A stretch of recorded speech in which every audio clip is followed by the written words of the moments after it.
Summer can be a bit of a slog. For us, it's often for some reason a rather busy time, and I'm sure we're not alone. Well, you can beat the summertime sadness and the August angst and enhance your everyday with our excellent sponsor, Via Hemp. This is a company that crafts award-winning premium THC and THC-free gummies. Each of these gummies is especially designed to cultivate a specific mood.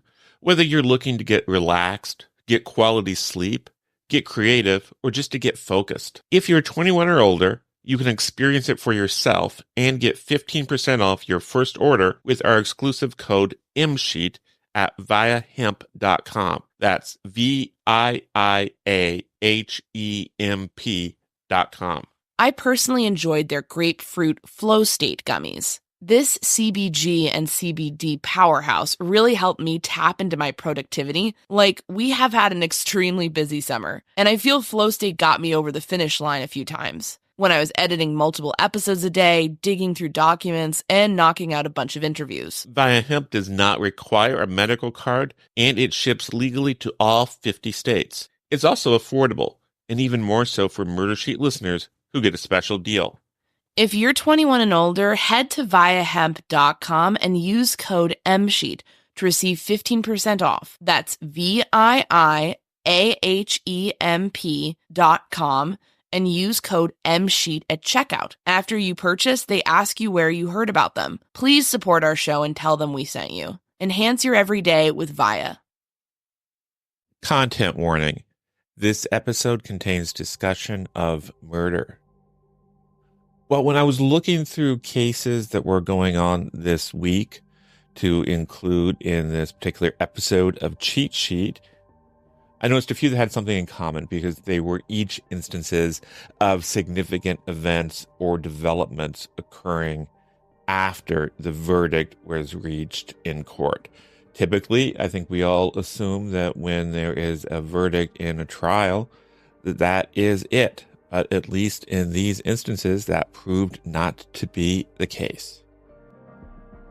My name is Anya Kane. I'm a journalist. And I'm Kevin Greenlee. I'm an attorney. And this is The Murder Sheet.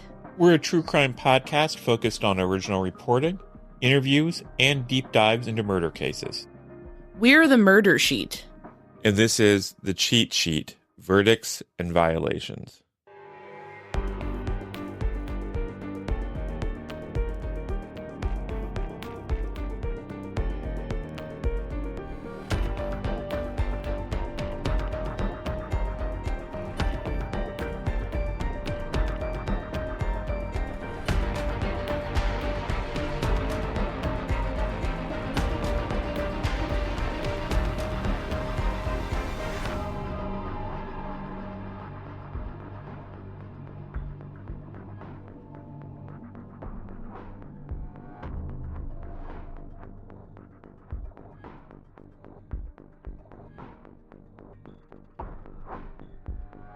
So I want to start by talking about a case that happened up in Kent County, Michigan. And this is a case involving Gary Artman. Artman was a trucker. He was also a person with a violent history. He actually served a pretty extensive prison term for rape. And that is not all this man was accused of doing. Back in 2022, he was arrested for the murder of a woman named Sharon K. Hammock.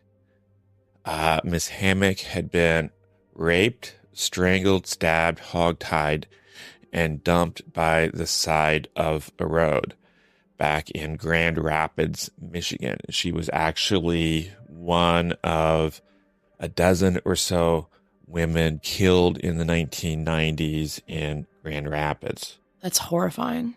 So it's just this horrible story.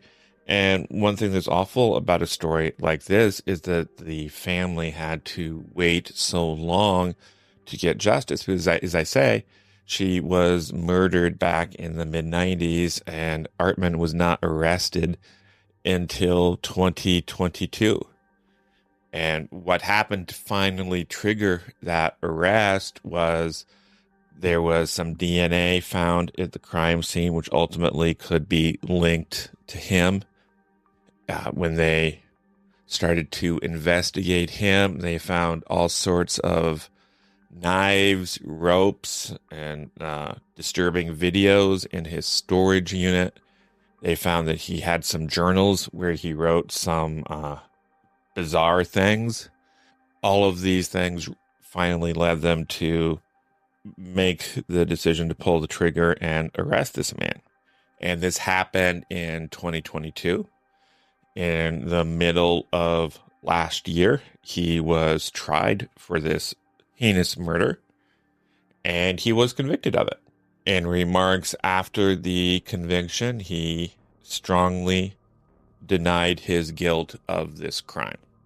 But that's not the end of the story, because subsequent to that, he soon developed lung cancer.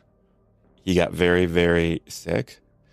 And when it became clear that he was going to pass away and die, he made statements to the police and law enforcement in which he admitted to his guilt in that crime. And he also admitted to his guilt in a total of 11 murders of Grand Rapids women in the 1990s. Wow. This is kind of like a serial killer that no one knew about. That's pretty horrifying. Also, can I just say that it underscores my strong lack of caring for when there's a heinous case and somebody keeps protesting their innocence. People do that all the time. That's like, people act like, oh my gosh, Jeffrey McDonald in the McDonald case, accused of killing his family, never confessed anything. If you don't confess, then you have a bunch of people telling you what a good fellow you are, and you were wrong. You're the real victim in this situation. And it's an ego thing. It's an ego thing. It's a great point. And I think even in day-to-day normal life, I think a lot of us, if we're confronted with something we did wrong, we're not going to immediately confess to it because we're going to try to get away with it. It just blows my mind in true crime when people be like, well, he never did confess. Yeah, that does not surprise me. You know what? Sometimes bad guys lie. But I'm glad he at least came clean about it at the last minute, so some of these families might have a sense of what horrible thing happened to their loved one. And when we talk about this, as I say, it's like a serial killer we didn't know about. It reminds me, a while back, we did an interview with a man named Michael Artman, who's a criminologist, and he actually made the case to us and in his books and stuff that there's actually many serial killers out there who are operating under the radar, and their crimes really aren't getting noted or being studied, and they're not really even being sought. Because in this man's case, he was targeting sex workers by and large, and for whatever reason, those crimes don't always get the attention they deserve. Well, if there's somebody who is a vulnerable victim who's also dealing with living on the margins or dealing with addiction issues and is impoverished, then the media, frankly, does not always pay careful attention to that. In some cases, those cases do blow up into something bigger, like with the Long Island serial killer case. I think that was largely due to just the gruesomeness and it being such a huge media market. It's not that the media doesn't care, that reporters don't care, but there's just a number of factors that can lead to this happening, especially if there's no one piecing it together that, okay, a serial killer is clearly operating here. It goes unnoticed. And also, I think a big part of it is reporters, media in general. Sometimes you need someone to give you a kick in the pants to do something. If there's not people out there saying you need to cover this, maybe things don't get covered. And when you have families actively involved and we have a big community of people caring about a particular victim and pushing both the public and law enforcement and the media to do something about it, that's more likely to get a lot of coverage. Also, a serial killer case is going to get more coverage, typically, because it's scary, freaks people out. But if you have nobody, even if you have one family saying, look into what happened to our daughter, she was doing sex work and something bad happened to her, that might get a day or so of coverage. But the thing that's going to attract a lot of attention and bring a lot of pressure to bear on police to devote resources to the case is connecting the dots and kind of a self-fulfilling prophecy. It sort of feeds itself, because if the police aren't figuring that out, then they're not going to tell the media, and then the media can't get confirmation. It just kind of spirals. Now, there's a couple more points I think we need to make here. One is kind of a reiteration of something you just said moments ago. You said bad people can lie. And I think it's important to note that just because a person makes a confession doesn't mean it's true. I often flash back a police investigator we spoke to once told me that without any evidence, a confession is just a story. And we're both aware of cases where people, for whatever reason, will confess to things they didn't do. It happens. It happens all the time, actually. And you'd think, why would anyone do that? But there's all sorts of reasons somebody would want to be notorious or scare people in their lives or brag. Or, I mean, it's not something that I think normal people would understand. But if you have somebody who's dealing with some issues, then you kind of get that. One example that comes to mind right away is Henry Lee Lucas. Yeah. He was like confessing to everything in sight with no or minimal evidence. And essentially authorities, I'm not going to necessarily try to read ill intent here because I'm not as familiar with that case, but it seems like authorities were using him to kind of like check off, okay, like all our cold cases are being solved now, without really being critical and skeptical. Well, in this instance, I think it's important to point out, though, that these crimes all happen in the same basic geographic area and have a very similar method of operation. And we don't know all the details of these confessions, but we do know a few bits and pieces, and some of them do seem to have some evidence behind them.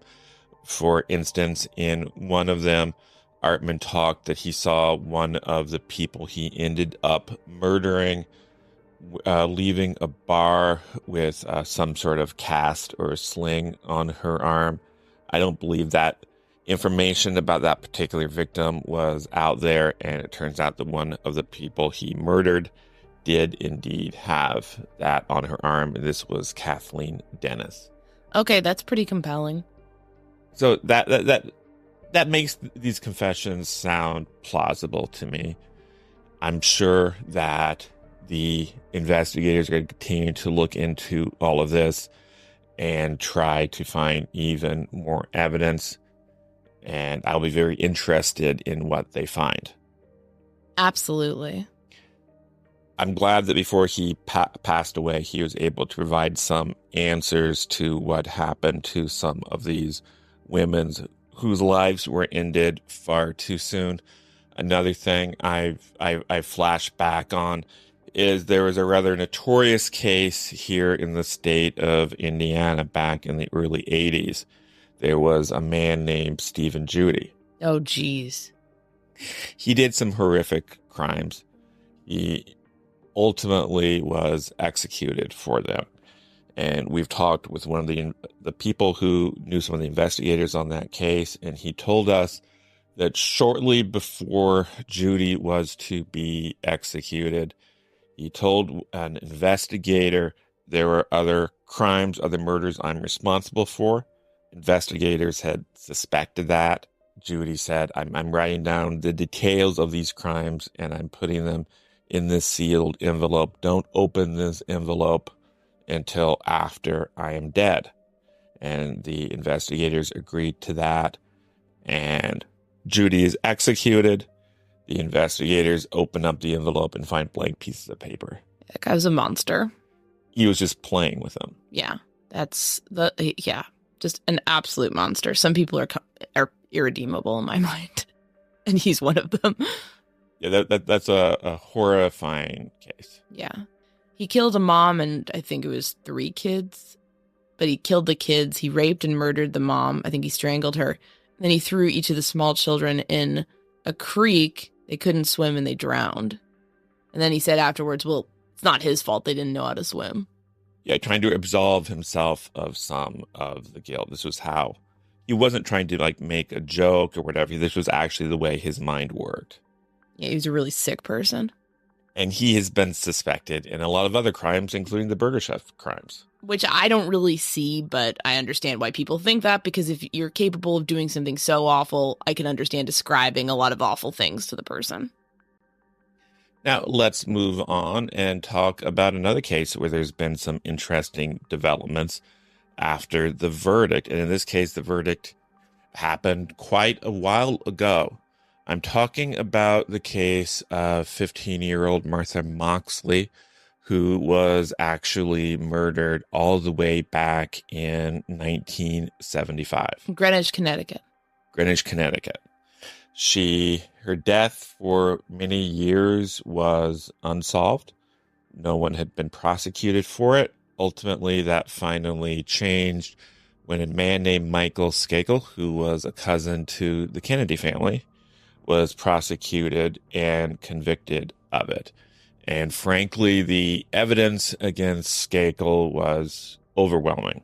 I remember that at one point, Skakel's cousin, Robert F. Kennedy Jr., wrote a long article about the case in which he argued strenuously for Skakel's innocence. And I wanted to have an open mind, and I read the article, and the article was frankly so poorly reasoned and put together that absolutely 100% convinced me of this man's guilt.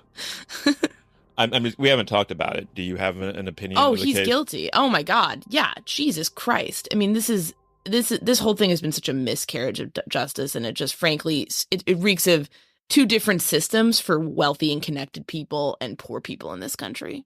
Because I think if this guy was just some Joe Schmo on the street, he would still be in prison, rightfully so. But he's related to the Kennedys, so he's got his little network of support. It's disgusting. This whole thing disgusts me, and what's happening now also disgusts me. Before we talk about what's happening now, I want to jump back.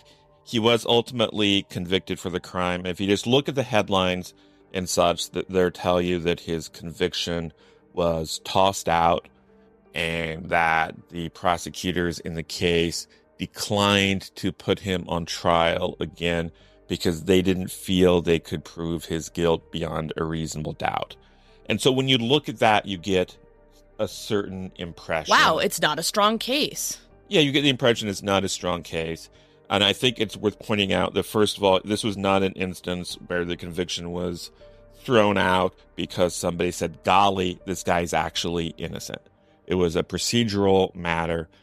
The courts felt that his defense attorney made a mistake and should have emphasized some information about an alibi that Skakel claimed to have. And so because of that, they threw the conviction out. I have an idea of the answer to this, but I'm going to ask it because I'm sure a lot of listeners are wondering this. Why is that the state's problem? That his counsel didn't do something? How does that rise to the level of throwing a case out?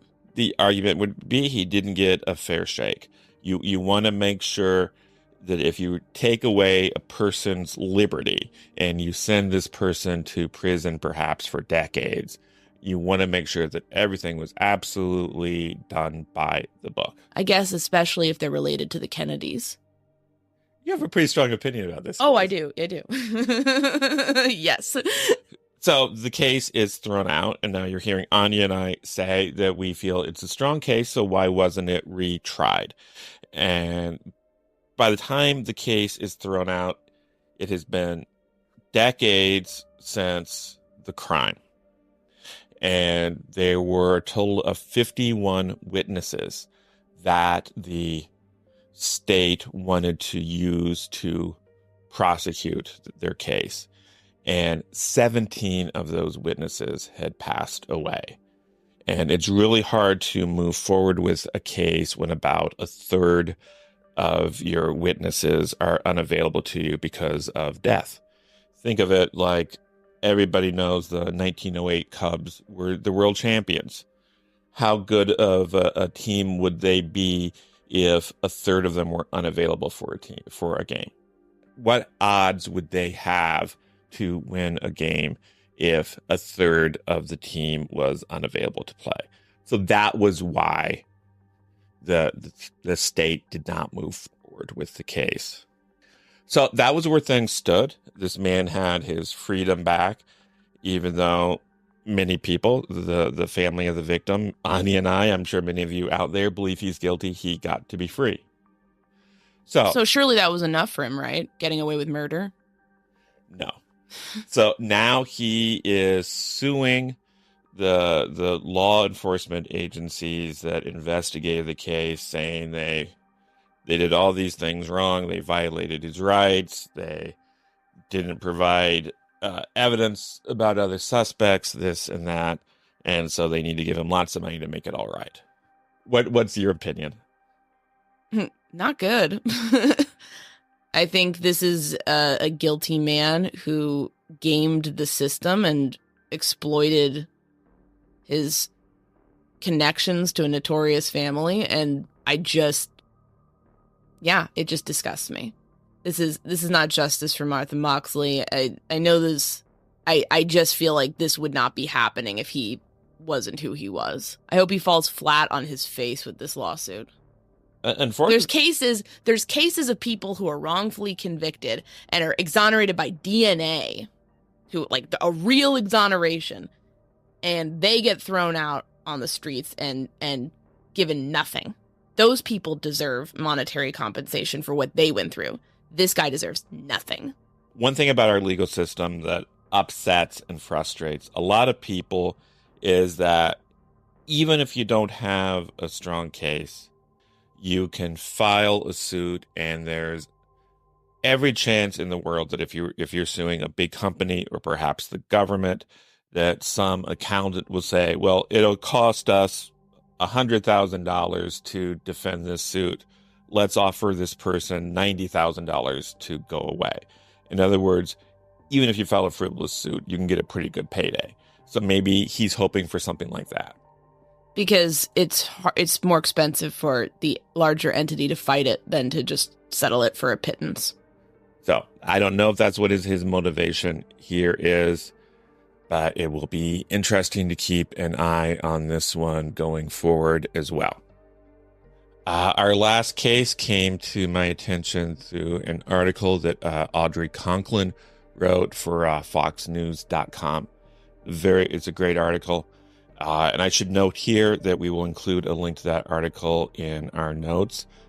We also include links to other articles covering the other cases we use. These are the articles we used as our sources.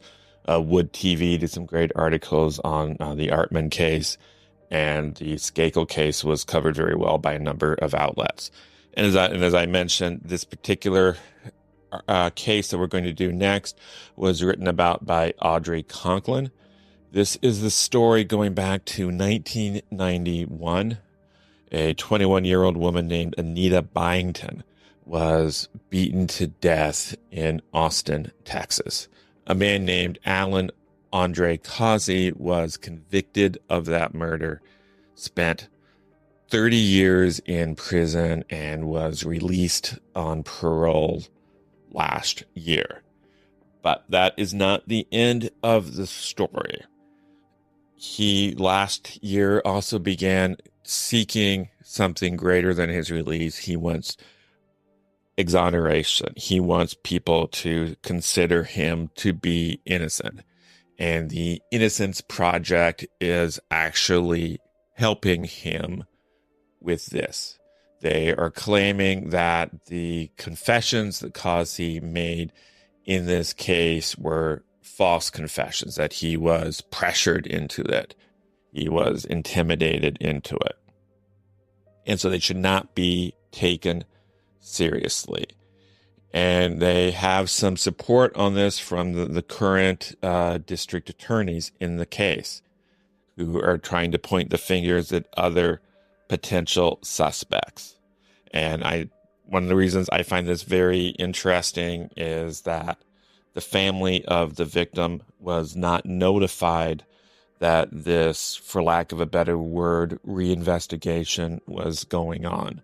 The Innocent Project actually fundraised off this. They put pictures of Causey up on social media sites saying, donate to help prove this man's innocence, or what have you. And that's how the victim's family found out about this, right? That's how they found out. That's very upsetting to me. And I think the prosecutor originally tried the case makes the point that it's easy for people to go into court and do what they want when it's just one side. And so you have the Innocence Project, you have the current district attorney's office and stuff working on this case, and they're not bothering to inform the family or others who might present different points of view. And that's troubling. I'm all about an aggressive defense of people who may have been wrongfully convicted and working towards that exoneration. But I would like to think that there's a way to do that while also treating the victim's family or victims' families with a modicum of respect. And that's absolutely not what has gone on here. So I'm not saying, oh, don't do that. It's more of like how you do things. And I actually do believe that in that situation, both the district attorney's office and the Innocence Project of Texas would have been better for letting them know what they were doing. But, that would have meant a strategic setback because the family probably wouldn't have been happy about it. And it's all about winning. And it's also not at all clear if this man is actually innocent at all. The prosecutor originally tried the case, vehemently maintains that this was actually the guilty man. And he makes some good points for that. And so it's what are those points? Well, for one thing, Causey actually confessed not just once, but 2 separate times to 2 different police investigators. And he signed voluntarily a document with his confession. He signed it in front of civilian employees. Does that suggest that perhaps his confession was actually true if he's doing it multiple times? It's certainly better than him just doing it once and then immediately recanting. So the family is upset. They feel that the DA's office has an agenda. They feel the Innocence Project has an agenda. In order for the Innocence Project's story about what actually happened to be true, then they're also having to suggest some sort of a conspiracy where a number of police officers would have had to lie about the circumstances under which the confession was made. Is there evidence of that? That's unclear. There is one police officer in Texas who's known for getting people to make false confessions. That was Hector Polanco. He had an association with the 1991 yogurt shop murders in Austin, Texas, which of course involved. We have never dug into that case, so we're not coming down on one side or another, but involved 4 young men confessing and then eventually being released. That's kind of a high profile incident that he was involved in. Yes. That's concerning, but I guess to me, it's like, I don't know. It's funny. I think the true crime podcast world has over time had a very, very, very favorable view of the Innocence Project as a concept. And I think that's partially deserved. I mean, coming in and serving people who are innocent, getting them exonerated, getting them their lives back is a worthy and noble mission. One thing I think people don't really realize is that the Innocence Project is a concept. It's not a one unified organization. There's Innocence Projects. So right now this is the Innocence Project of Texas. There's all these separate little organizations that have the same maybe methods or have the same mission, but they're separate organizations. And I think that they get it wrong a lot. Like a lot of them do. There's been so many cases where people are like breathlessly talking about the Innocence Project took it up and they only take people who are innocent. And I think that's very naive. I think that's as naive as saying the cops only arrest guilty people. I think you have to be very, very critical of any organization with the amount of resources that they have that go around and involve themselves in cases like this. And you have to be willing to be skeptical of them alongside law enforcement and prosecutor's office. I don't think that should be controversial, but it seems to be somewhat in true crime. It's a lot. I feel like their reputation is so needlessly sterling that people see, oh my God, their name's on it. They would never do anything.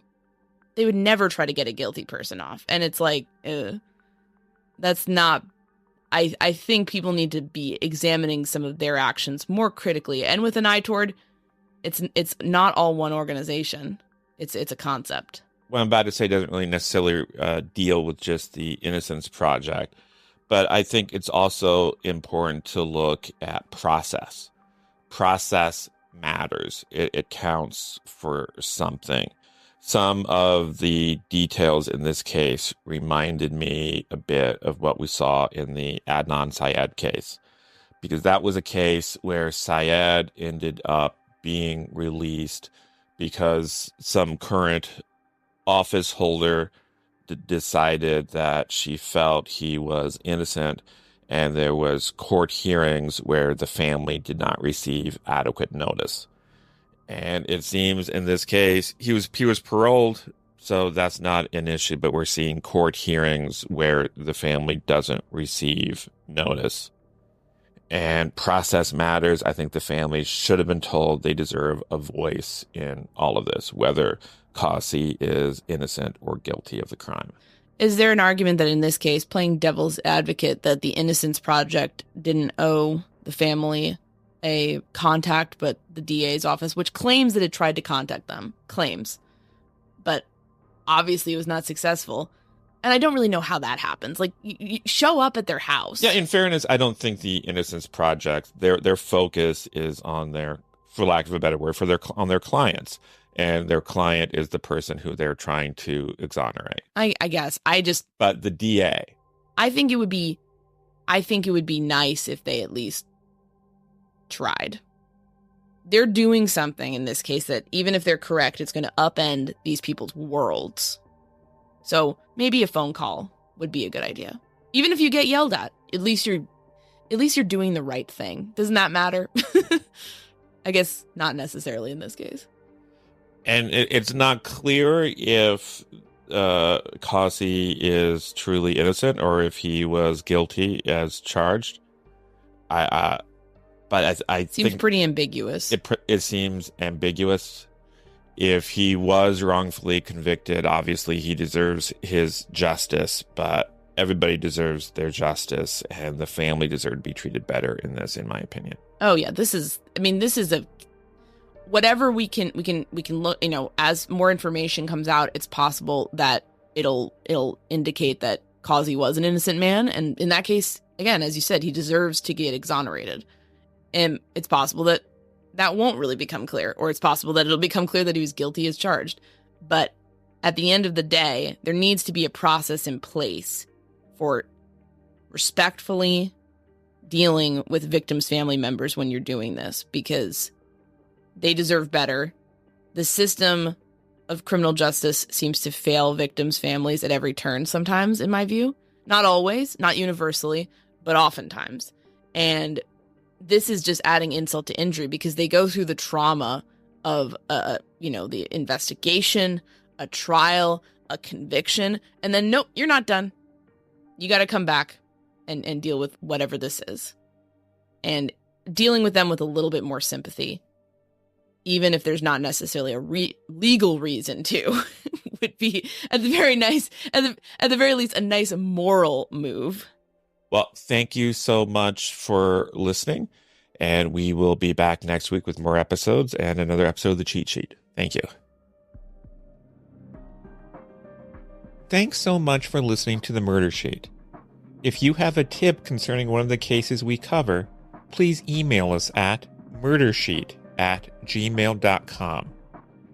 If you have actionable information about an unsolved crime, please report it to the appropriate authorities.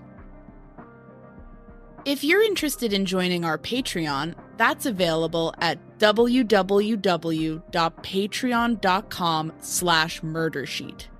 If you want to tip us a bit of money for records requests, you can do so at www.buymeacoffee.com/murdersheet. We very much appreciate any support. Special thanks to Kevin Tyler Greenlee, who composed the music for The Murder Sheet. and who you can find on the web at kevintg.com. If you're looking to talk with other listeners about a case we've covered, you can join the Murder Sheet discussion group on Facebook. We mostly focus our time on research and reporting, so we're not on social media much. We do try to check our email account, but we ask for patience as we often receive a lot of messages. Thanks again for listening.